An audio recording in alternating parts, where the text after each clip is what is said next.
Welcome to Syncreate, a show where we explore the intersections between creativity, psychology, and spirituality. We believe everyone has the capacity to be creative, and our goal is to demystify the creative process while expanding the boundaries of what it means to be creative. I'm Melinda Rothaus, and I help individuals and organizations bring their creative dreams and visions to life. So, my very special guest today is my dear friend, colleague, and collaborator, Randy Langford, Oklahoma-born and Texas-raised. He, in your former life, worked as a ranch hand, and then later in life went back to school, became an attorney with a focus on kind of criminal defense and restorative justice. You're also a professor and a musician, and we collaborate together musically. We've just recently put together a show called The Colors of Love, which we'll get into a little bit later in the show. And so our focus today is on collaboration, which seems to me to be a really common thread in kind of everything that you do. So I want to kind of start with, what is collaboration? Like, how do you define collaboration and how do you teach it to students? Well, that is a very good question because I think people have very different understandings of collaboration. Yes. And it does make a difference, our understanding of collaboration. So what I tell students in the classes I teach, that I'm not declaring what collaboration is. I tell them this will be our understanding of collaboration during our course of study.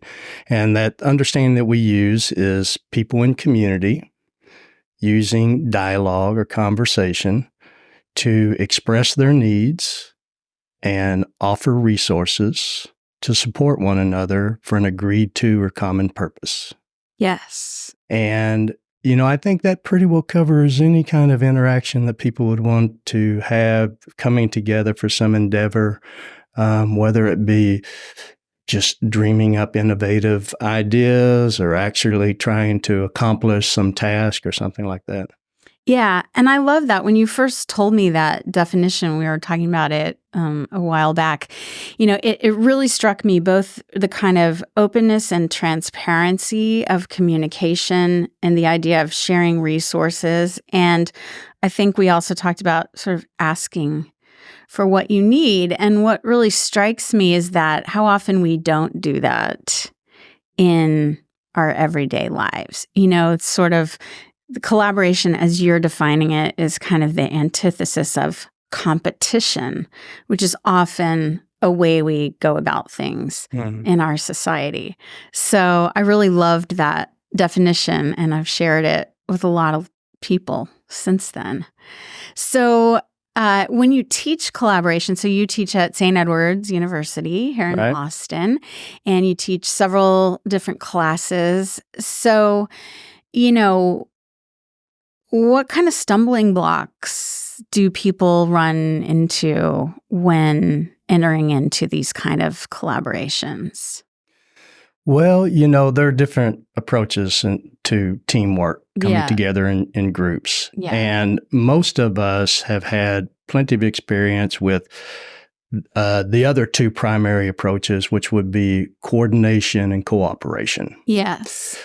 Which, those two approaches, you can accomplish them with very little communication between people. Okay. One is coordination, primarily can be understood as teamwork for the purpose of implementation. Mm-hmm. Getting from here to there kind of thing, and do it in a way that is efficient and doesn't cause any kind of catastrophes. And then cooperation is, people coming together, but everyone just focusing on their goal. Right. What they have to do. Mm-hmm. And so both coordination and cooperation require exploitation. Interesting. It's about exploiting resources from different sources, whatever they may be. Collaboration, on the other hand, and I think this is why coordination and cooperation actually are maybe a little more comfortable for folks because of what they entail. Because what collaboration requires, rather than being exploitative, it is supportive. Yes. And so it's people offering resources rather than trying to exploit them. And of course, if we're offering resources, we need to know what we're offering resources for. So people have to become comfortable with expressing what they need within a collaboration, which requires communication. Yes. And it requires a particular approach to communication, one that is not demanding or persuasive, but an approach to communication that is used for the intent of understanding one another. Yeah. So the skill that we need to develop then in order to collaborate effectively is to be really good listeners. Yes. We need to really learn to listen. And I would imagine we also have to have some self-awareness to be able to communicate and to listen and, to share, know what we have to offer to the situation, and then be able to articulate what we need. And also something you said earlier, in sort of the examples of cooperation, it's like you're kind of working together toward a common end, but the end goal is the thing, right? And it seems to me, at least in my experiences of collaboration, that it's as much about the people. And you mentioned in the beginning, community. It's as much about the people and the process as it is about the final product. Yeah, whereas, these other types of teamwork, coordination, cooperation, they usually have something they're focusing on trying to get somewhere, right? Yeah. But, collaboration really is for the sake of collaboration. Yeah. And oftentimes we end up in places we never could have dreamed of before because the whole does become greater than the sum of the parts. Yeah. Yeah. So this is kind of where you are now, and you've had this kind of long and interesting journey to get there, which includes restorative justice, which seems to me to be a collaborative form of working toward resolution when there's conflict. And so I'm curious if you would just share with us a little bit more about your journey, kind of how you discovered restorative justice and, how you approach it and how it can be used in the community for those who may not be familiar. Sure. Yeah. So 20 years or so ago, when I first came to Austin, after leaving the life that you had mentioned earlier, I was going to college for the first time. I'd never gone to university studies or anything, and at the same time I was studying at university, I was hired by some criminal defense lawyers just to be their assistant. They wanted someone who had not been tainted by any other lawyer. Right. And so I fit the bill for them, I could hardly spell law, much less, do anything about it. And so they would take me. They were great. I mean, just amazing folks. And they would take me to all their continuing legal education seminars and stuff. And they took me to one that had a woman who was giving a presentation. She happened to be the director of victim services for the Travis County District Attorney's Office. Okay. And she told this unbelievable story about how she was a realtor about to go out and show houses, and a guy in a ninja suit dropped through the ceiling of her bedroom while she was in the bathroom, went in there, assaulted her, and left her for dead. I mean, it was really a miracle that she survived. And of course, how could you ever feel safe anywhere if someone's dropping out of your ceiling in your home? The worst kind nightmare. Of thing. Yeah, so she was her life. She could couldn't live really anymore. Yeah. And she was to the point, she was almost to that place where she didn't want to live anymore. And someone had told her about a retired Lutheran minister who was working in the TDC, in the corrections department for the state, who was doing this thing called restorative justice. And she went to meet with him. He explained to her that you had to experience it. Like, he could talk to her about it all day long, but she had to experience it. So she wanted to they had arrested her assailant, and she wanted to meet with him because she couldn't imagine why anybody would do that to her. Right. He didn't know her. It was completely out of the blue, random thing, It wasn't, they didn't rob her or anything, And so he wouldn't meet with her, but they were able to find someone who had committed a similar offense who was. And so it was kind of a surrogate for her. And it was just that opportunity to have that conversation and to really listen, for both people to listen to one another, that it was transformative for her. It basically gave her life back. And it was so impactful upon her that she decided that's what she wanted to do. So she began to really dive into restorative justice and restorative practices, and later on became the director of she even has a woman's prison named after her. Wow. Up in Gatesville. So anyway, I saw her at this, speaking at this CLE, and went up to her afterwards because I was attending St. Edward's University, is where I was going at the time. And in order to graduate, you had to write a capstone paper, which is kind of a thesis. And it needed to be about some kind of social justice issue. And so I thought, man, this is like my ticket, right? Yeah. This is perfect right here. So I went up and spoke with her, and I told her what my situation was. And she invited me to come to her office over at the DA's office. And I did one day. And she had this giant cardboard box just full of video, back in VHS tapes days, right? She had videotapes and books and articles and everything in this box, and sat down and we talked for a little bit. And she said, well, here's what I suggest you do.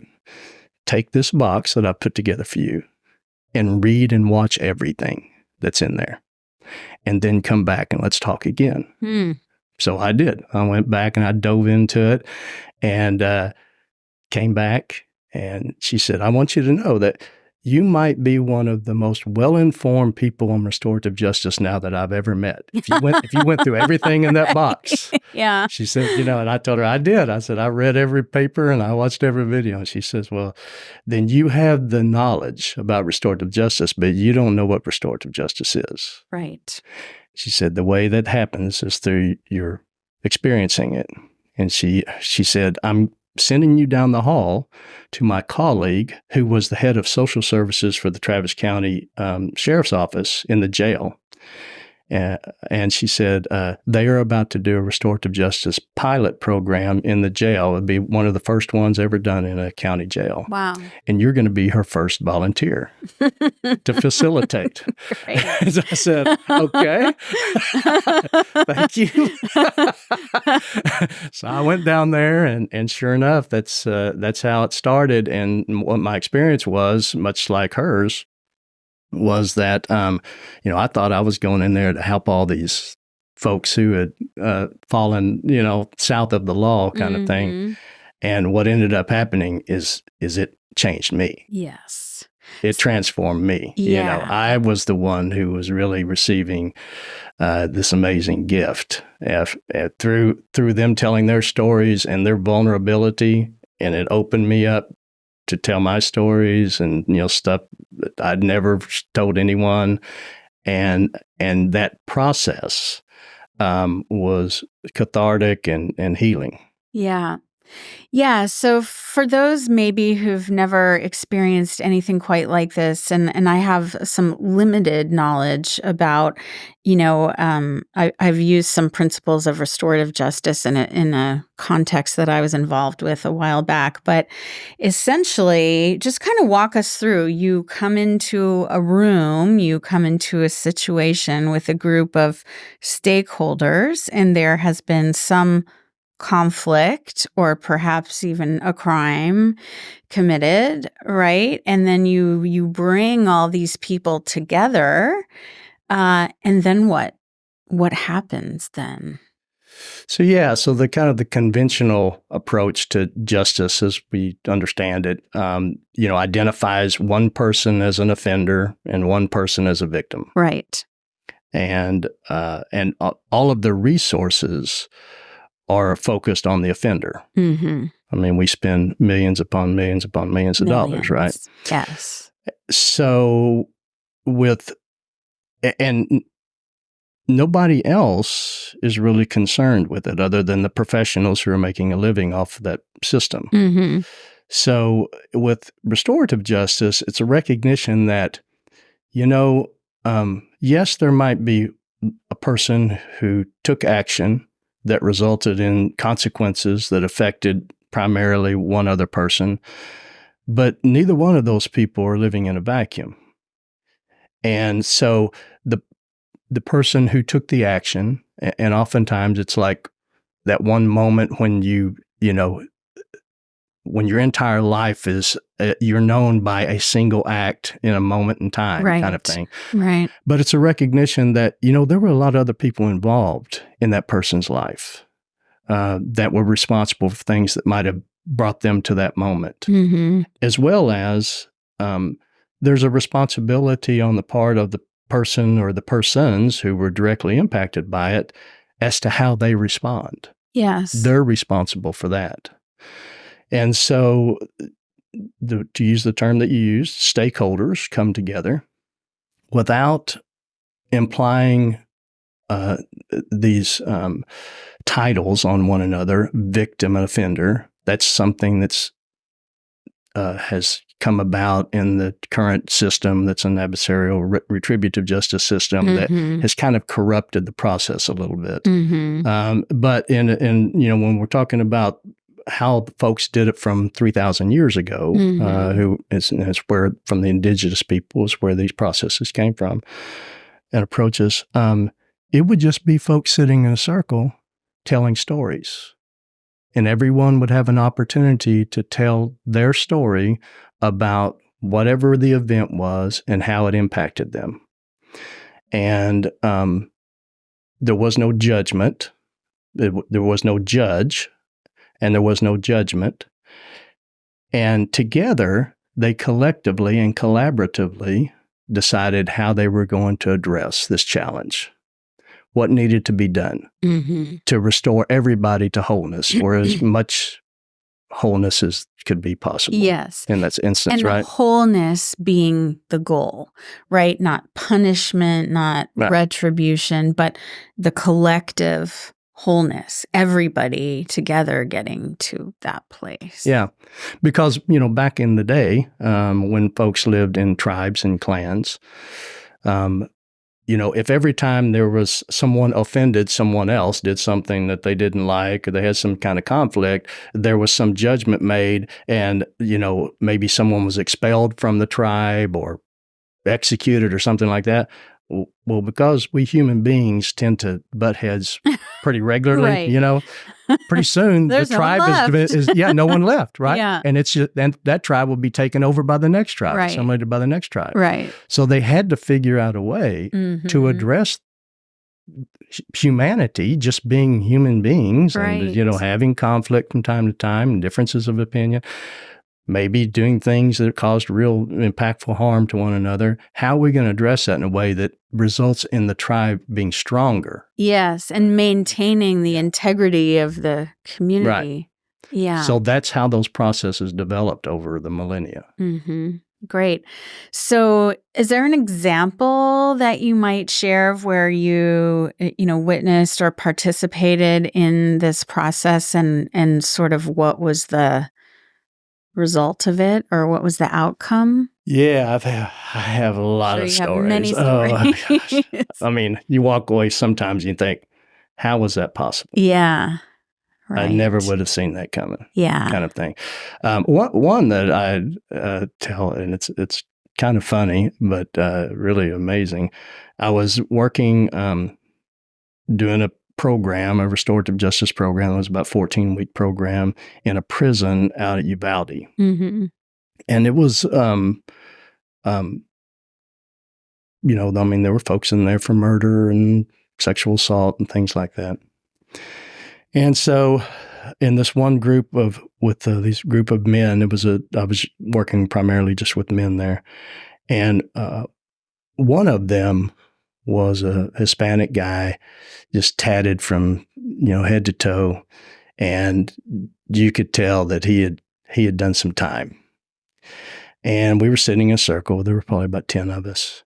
And, from week to week, he would sit there. And sometimes you have folks who just want to get out of their cell. So Sure. they come in, Right. But he would just be sitting there, and we would go around the circle and we use a talking piece. And when the talking piece would come to him, he would just pass it on, which you can do. Mm-hmm. And he never said a word for 14 weeks, never said a word. And at the end of the 14 weeks, we're about to have our last circle. And the talking piece went around to him. And he held it this time. And he said, I killed a man to get in here. And then his brother killed my sister. And I've been waiting for the day when I'm released from prison so I could go kill him. But after sitting in this circle, I've decided I'm just going to let that go. Wow. Yeah. So I'm going to stop the cycle. Yeah. Of it right now. Yeah. And then he passed it on, and that was amazing. And all he'd been doing is just listening to these stories. Yeah. He had never said a word. Right. Right. But and I think this is a testament to kind of empathy and compassion. The more we are able to listen and really hear other people's stories and be able to kind of put ourselves in their shoes or imagine things from beyond our own perspective, our own need for revenge or retribution or whatever, and see like how our actions might actually impact other people, and that violence just begets violence, right? And then you start to go, oh, maybe there's another way. Yeah. Yeah. Yeah. And you also, one thing that was really just eye-opening for me is when you hear some people's stories and you know that they're in there for murder or a serious assault or something, and I would sit there and be thinking, how did you get through life and only kill one person? Right. What your story, what you have gone through, I'm talking about from being a young child, things like one person, saw his father murder his mother, and then the family would refuse to let him talk about it. Yeah. He could not talk about it with anyone. Yeah. And that's what he grew up with. Mm-hmm. And it's like, yeah, so how did you restrain yourself from only, hurting one person like that? Exactly. So that's part of like the community, right? Mm-hmm. Like there's more people responsible here than this one person who did this one thing. Right. These things don't just come out of nowhere. Right. Right. Yeah. Yeah. Exactly. Well, I want to touch on one other aspect of your legal work as it relates to collaboration, and then I kind of want to talk about our musical collaborations as well. So, currently in your legal practice, my understanding is you focus more on kind of drawing up agreements, contracts, and you use a process called dynamic agreement for people that are entering into any sort of partnership or something like that. And it is also a collaborative approach, right, to forming a partnership or whatever it might be, as opposed to the more traditional way that contracts are drawn, which is very sort of litigious, right? So tell us about that. If you are working with clients who are coming together to, create something, a partnership, whatever it might be, what's the process that you take them through? So, yeah. So immediately out of law school, because I'd been working for criminal defense attorneys, I decided I was going to take this restorative justice stuff, that I had picked up along the way, and I was going to find some way to infuse it into the criminal justice system, and change the world. Yeah. Which I gave it a good solid 7, almost 8 years. Yeah. And it became apparent to me that I wasn't going to change the system. The system was changing me. Right. And that if I was going to use this approach, this more collaborative, restorative approach, I was going to have to extricate myself from the system. Yeah. And it took me a while to it's not an easy thing to do in the law, because the law is dependent on the system, right? Mm-hmm. So I began to work, and I spent about 2 years and burned up all my savings trying to figure out a way to incorporate these processes and techniques and the philosophy of restorative justice, and how to bring it into another realm like business. Yes. And what I came up with was this dynamic agreement. And dynamic agreement, what it does is if you were to pick up any just conventional contract, it would not take, you wouldn't have to read through very many paragraphs, that it would become clear probably initially that it was very one-sided, and that it immediately started posturing the parties as future litigants. Yes. They were going to be adversaries. Right. It was clear that it was set up that planning on them being adversaries at some time. And you brought this to my attention. Even something as simple as a lease agreement is set up in that adversarial way, if you really sit down and look at it. Mm-hmm. Yep.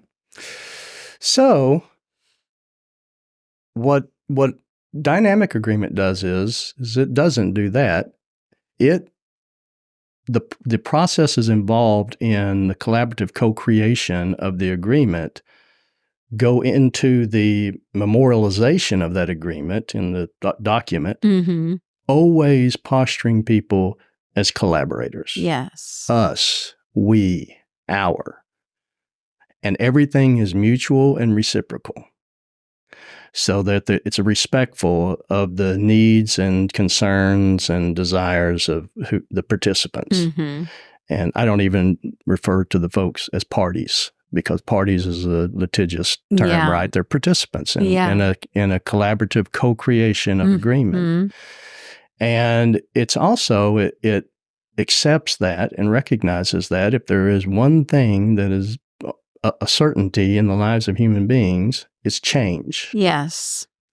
And usually what causes agreements to go south is that some change occurs, and rather than see that change as an opportunity to just make adjustments and to, together figure out a way how to address a challenge or a change, it results in people blaming one another. Right. Which brings in the lawyers, which leads to litigation, which dissolves the agreement. The agreement's terminated at that time. And usually the relationship, if there was one. Yes. And how many times have we heard this happening? People go in with the best intentions, right? Whether it's marriage or a business partnership or whatever, and then something happens and everybody walks away kind of brokenhearted. Yeah. So in conventional agreements, contracts, the almost the entirety of the attention is on the transactional aspects of it. Terms and conditions, right? The parties are just two blank lines that you write in two names someplace. Right. But with a dynamic agreement, at least as much attention is placed on the relationship between the participants as the terms of the agreement. So it starts off with a foundation statement where the two participants come together and they say, you know what, we might want to talk about values. Yes. We might want to talk about, I don't know, the world we want to live in. And if we can, because if we can't come together and at least find values that are mutually acceptable, maybe we shouldn't be entering into this agreement together. Great. Good point. And, when I talk to coaching clients, for example, one of the first things we often talk about is values, which people, I think, have a sense of their values, but they haven't always articulated them explicitly. And we start to understand what our values are often when they are violated. Right? So to spend some time thinking about that in advance, like, what do we want to create together? What are our shared values? How do we want to enter into this? Yeah. Yeah. And what I've discovered in that process is also, how do we understand these values? Yes. Because you and I might sit here and say, well, Melinda, respect is really an important value to me. And you'd say, well, respect is really important to me, Randy.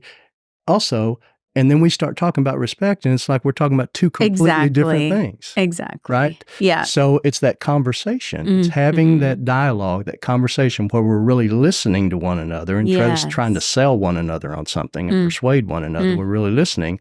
And then I can decide, well, we might have different understandings of respect, but your understanding is acceptable to me. Yes. Right? I might not join you in it, but it's acceptable to me. And then we can start coming together and collaborating on this agreement. Yeah. When we do that. Because ordinarily in the conventional approach, all of that comes out way down the road. Right. And then it's catastrophic. And it's too late. Yeah, it's too late. Yeah. Because it's going to come out.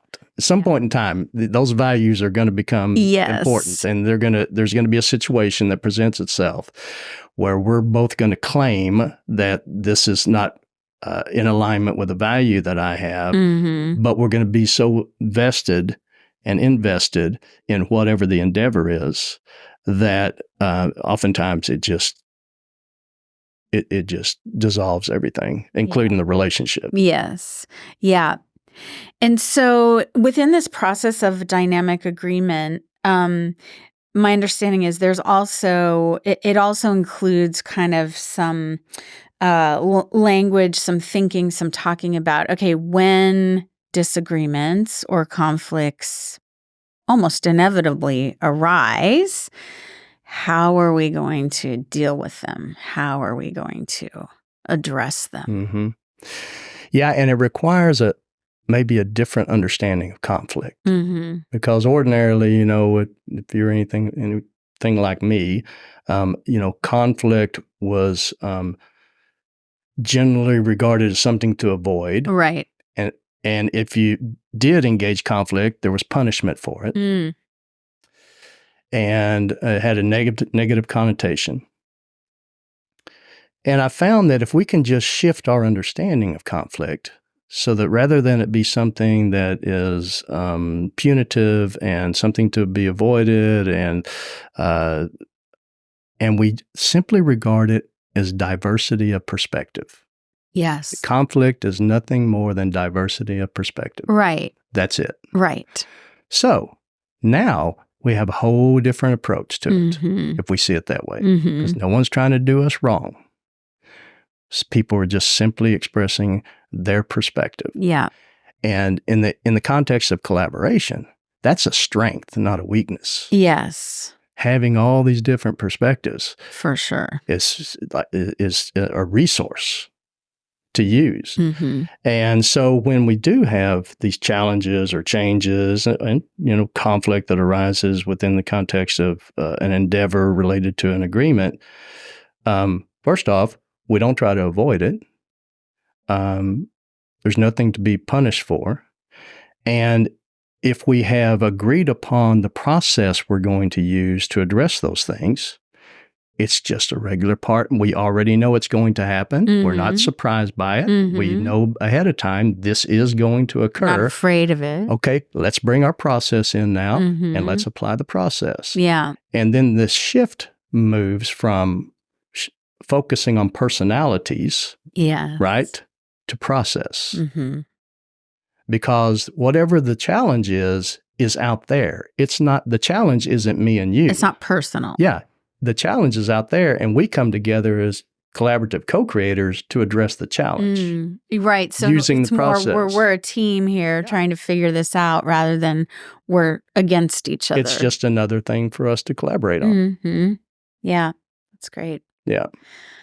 Awesome. Well, I want to make sure we have some time to talk about our musical collaborations. So, like so many of us in Austin, we have our work that we do in the world, and we are also creatives and musicians. You and I have known each other for a few years. We were introduced by a mutual friend a while back, and then we kind of reconnected more recently over music. And I came out to one of your shows, and then we started playing some shows together and started learning each other's songs. And then we were talking about, booking shows and putting something together, and kind of had this idea along with Elisa, your significant other, and two of our other collaborators, George McCormick, who we featured in episode 14, and Jason Hendricks. And the five of us kind of got together and just started brainstorming, we're all out here like playing these kind of separate gigs and doing our thing and sometimes playing together and sometimes not. But what if we brought all of our resources together collaboratively and created a whole show, a whole performance? And one of the things I love this is, we just started talking about this a couple months ago. Right? And we set ourselves a completely arbitrary deadline. Let's do it in February, right? Let's make it Valentine's themed. And so we've managed to produce this whole show, which we had a big performance last Saturday, February 10th. And what really amazed me about this collaboration was how beautifully and organically it came together. Not knowing in advance how it was going to work. There was no one person directing the show saying this is how it's going to be. This is my vision. We all just brought what we brought to the table. And it was this emergent process. So I don't know. What's your perspective on that collaboration? I'm as amazed with it as you are. It's really beautiful. Because, even when we began to come together, we didn't have a vision for anything. We just came together and we just started talking, right? Yeah. What I recognized and really appreciated is that nobody identified with any idea that they put out there. Right. It would be like, what do you think about this? And if that didn't work for somebody, okay, well, what do you think about this? Yeah. And even when we started playing music together, I know particularly with my music that, obviously I played it a particular way when I was just playing it solo, Sure. but when we brought in everyone else, it changed my song. Yes. But it changed it in a way like it was organic, and I changed with it. It felt like the song no longer belonged to me. Yeah. Kind of thing. Yeah. It was no longer my song. It was our song that we were coming together and collaborating to present. And I was really just thinking about it makes me smile. I know. And that's one of the things I love about musical collaboration specifically, because, as a sort of singer-songwriter and bass player, I often come up with a bass line and a melody, and then I need the other people to come in and fill it out. And I never know exactly what that's going to look like. And depending on who I'm playing with and the instrumentation and their particular style, each person brings something different to the song. And it's always better than if I had just said, okay, you play this, you play this, you play, It's there's this emergent kind of synergy that happens. Yeah. That's so beautiful. Yeah. And, that's, and, even, we practiced for our production, Colors of Love. And, obviously it was pretty, clunky at first, we were trying to feel our way, and it started coming together. But I'm telling you, when we finally had our performance, yeah, that's when you could tell that we were a collaborative body. Yeah. we were collaborative co-creators Mm-hmm. in that moment right Yeah. there. You know, it all came together. The time that we had spent just talking, sharing, listening, you know, trying stuff out, stuff like that. Boom, it came together. It really did. Yeah. Yeah. So I want to talk about a couple of your songs as our guests today that were part of that performance, and we'll be sharing a couple of those as part of the episode. So the first one I kind of want to talk about is a song of yours called Central Park.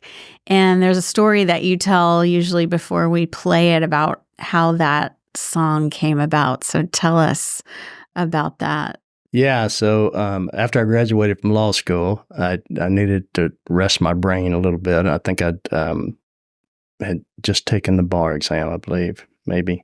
But anyway, I went to New York and had never been to New York before, and had a little travel guitar. And I was staying in a hotel that wasn't too far from Central Park, and I was just. It was so dramatic that it caught my attention immediately. Where I was staying was loud, and people were bumping into one another, and it was busy, and taxis and cars going all over the place. I walked across the street and walked like through a portal into Central Park, and it was tranquility, and there were birds, and there's dogs running around chasing balls, and people holding hands and everything. And it's like you stick your head out over here, and it's and then you go over here, and it's nice. So I walked into Central Park, and I found a big gray rock that I didn't know was in Central Park, but there are a lot of them. And I climbed up on the top of this rock, and I sat up there with a little notepad, and I just started writing down what I saw, and all of these people in different kinds of relationships with their dogs, their pets, with friends, lovers, Mm-hmm. People just enjoying nature, the plants and everything. And, the sounds you could hear. And so I just started scribbling those down. And then I got to thinking about how those relationships change over time, Mm-hmm. and sometimes they dissolve, and sometimes people might pass away or move away, or these kinds of things, and kind of the chorus is kind of a lamentation of that, Mm-hmm. but it's that's part of life and part of new relationships as that happens, and so that's how the song came to be. Yeah. Great. And it's such a fun one to play. We'll include it here with the podcast.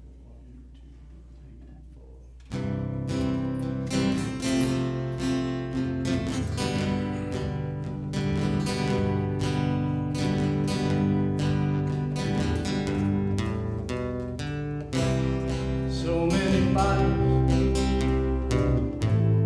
so little noise, an oasis of peace in a land of lost joy. Horse and the carriage, dogs chasing balls, cool breeze through the leaves, yeah, it feels like fall. Why did it happen to us, my friend? We worked too hard just to let it end. How many times till we get it right? As the lovely moon on Central Park tonight.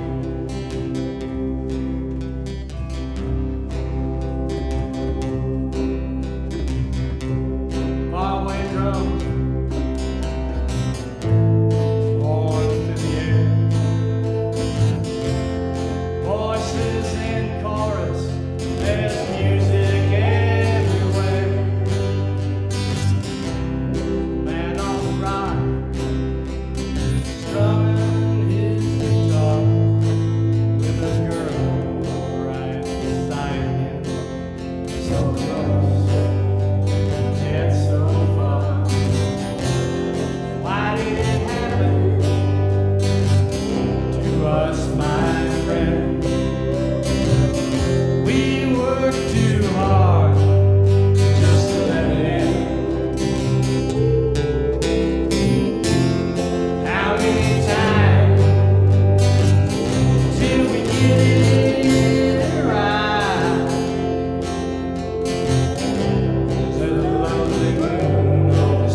And then the other one, and these two songs are kind of, very different energies. Another one that we really enjoy playing is called It's Time. And it's very upbeat and kind of one of those audience participation songs. So tell us about that one. Yeah, It's Time is actually it was inspired by a lovely song that you're familiar with as well, and I really was stricken by the chord progression and the melody in that song, and so I just started messing around with that, just playing it. Wasn't thinking about any lyrics or anything, or whether or not a song was even going to come of it, and all of a sudden there was just this.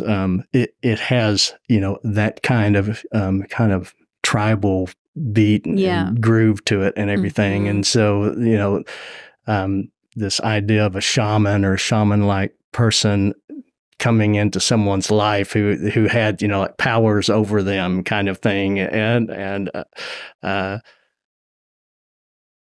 little story arose out of that, someone being stricken by a person like that and really being drawn to them, and then that person kind of using their powers, in that relationship to extract things and exploit things from another person. Yeah. And, finally the person who was really smitten wakes up and says, it's time to get you out, put you out of my misery. Yes. It's such a great one. Yeah. So we'll hear that one as well from our Colors of Love show. Dance and play along, y'all.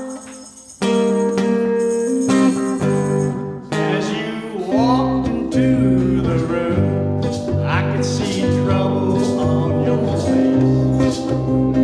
Trouble's not something I avoid, so I moved into your space. You look through me like a shaman who can see what lies within. What I didn't know was that you take everything and leave a shell where I had been.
Provokes for me is around the creative process, right? Just these two songs that we've been talking about. One was inspired by, this trip to New York and going into the park and just seeing everyday life playing out. And then this other one, you're trying to figure out the chords to an existing song. And then all of a sudden, this whole story just arises. It just really illustrates to me how we can find inspiration in, everyday things, in taking inspiration from other people's work and other people's art.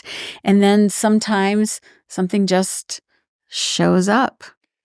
Yeah, I know it sounds, I guess maybe even a little pretentious, but it is my experience. I really don't take credit for writing any songs.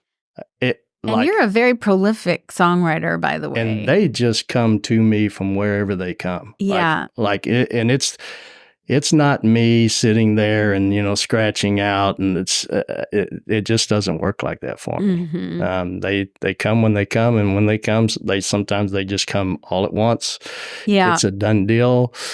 And some of them come in bits and pieces, along the way. Like I wouldn't even be thinking about them, and then something happens, or I often, more times than I can count, it'll come to me in my sleep. Yes. I'll wake up. Yes. With it, and I'll go as fast as I can and try to write it down before I forget about it. That happened to me with a song recently, and I felt like it was such a gift. And there's so much to be said, I think, for just being an open vessel for what wants to arrive. We have these faculties and these sense perceptions and this consciousness. And, sometimes we just think it's about us, it's about me. But really, we're tuned into this whole world around us. And that becomes a source of inspiration. Sometimes we don't even know how. Yeah. Yeah. Yeah. Yeah. A song that we played I think I played it at your place one time. We had a little gathering out there. Was a song that the lyrics say, sometimes words never come. Yes. And where that came from was I had been playing a chord progression until I was sick of listening to myself play it. And I had an old beat up guitar, and I threw it across the room onto the bed out of frustration that I couldn't think of the first line. Oh. And as soon as I did that, every lyric to that song came to me. That's incredible. It just fell out of my head just as soon as I did that. And it was just like, how is this possible? This is... Yeah. Which reminds me, that phrase, like sort of sometimes breakdown leads to breakthrough. We get so frustrated and we're not getting anywhere and we're stuck, and then throw the guitar across the room and there it is. You never know what's going to spark something. Yeah. So that's great. Well, thank you so much, Randy. I've loved our conversation on collaboration. And if people want to find out more about you, both your legal work and your music, how can they find you? If they'll Google My Lawyer Friend, it'll usually bring up my law practice website right there. And if they want to see some stuff about what's going on musically, go to shamanakana.com. And I just have to ask, what is Shamanakana? That's kind of your brand. I was told one time, someone asked me how I would describe my music, and I said, that's a good question. I don't really know. It's a little of this, a little of that. And he said, well, I listened to that, and I'd call it Shamanakana. And I said, that's it right there. Perfect. You got it. Yeah. It's perfect. It's so great. All right. Well, I usually end each episode with kind of a creativity pro tip that people can sort of run with and try out on their own. So given our theme of collaboration today, I want to, circle back to that and really encourage people to think about what collaborations you might be involved with, whether that's at work, whether that's in your family, your sort of extracurricular life, your creative life, and how you might be able to bring more of that spirit of collaboration in terms of open communication, asking for what you need, sharing resources. Mm-hmm. I don't know, for me, somehow that really crystallized what collaboration is and what it can be. Because, as we've talked about with our collaboration, when you really open-heartedly do those things, there's a magic that happens and a synergy that happens that is just quite remarkable. Yeah, we get out of our own way when we do that. Exactly.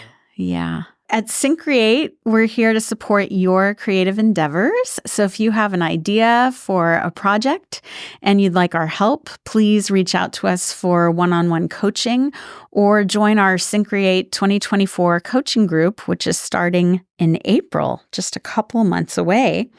You can find more information on our website, syncreate.org. And you can also find all of our podcast episodes there. We're also on social media and YouTube. We're on LinkedIn, Facebook, Insta, TikTok. So find us under Syncreate. Connect with us. We're also on Patreon if you are enjoying the show and would like to contribute.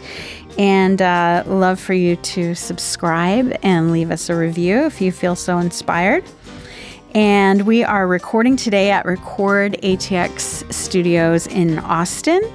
And the podcast is produced in collaboration with Mike Osborne at 14th Street Studios. So, Randy, thank you so much. Thank you. Yeah. It's been fun. And thank you to all of you listening and watching.